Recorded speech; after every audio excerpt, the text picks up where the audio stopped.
her email server, let's pretend an example we all understand, Fort Knox. We all are aware of what Fort Knox is. It supposedly has, gold reserves located there. Let's, for the purpose of this story, pretend that Hillary Clinton wanted to have access to all the gold in Fort Knox whenever she wanted, whenever she pleased, and didn't want to go through any of the security checks that the government had put in place. Of course, the answer to this would be no, you can't have access to all the gold in Fort Knox whenever you want. This is very similar, great analogy to exactly what happened with Hillary Clinton's email server.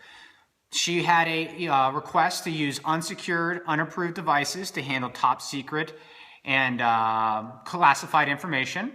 She was told, no, you can't use those devices. You'll have to use our approved devices and our approved systems.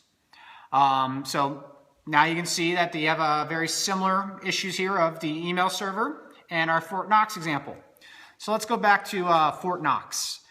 Under this example, let's pretend that Hillary Clinton was told, no, you can't have access to the gold in Fort Knox. Her solution and what she did with her email server was she said, I disagree. I don't think that level of security is necessary. And she took all the gold out of Fort Knox, put it in a shack down by the river, and secured it with a sign that said, don't look here. That is basically, to sum it up, exactly what she did with her email server, that she basically got a glorified used car salesman to set up for her and ran her own email, all of her top secret documents and classified information through an email server that was not secure and let this data pass freely. Some of the facts and things that get sent out there today is we hear that, well, we're not aware of any security breaches or any leaks that occurred.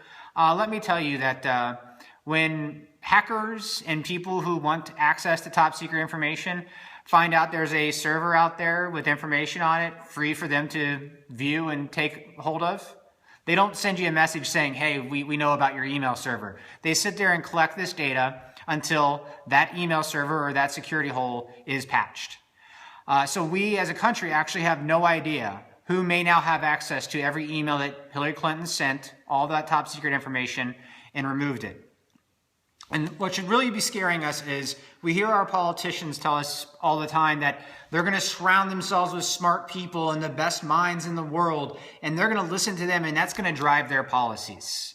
This is a clear example, as is many examples in our life, of when the people in charge didn't like what they heard. And so their solution was to ignore the best and brightest minds in the industry and do things their way, which then takes us into the issue we're dealing with today and the problem with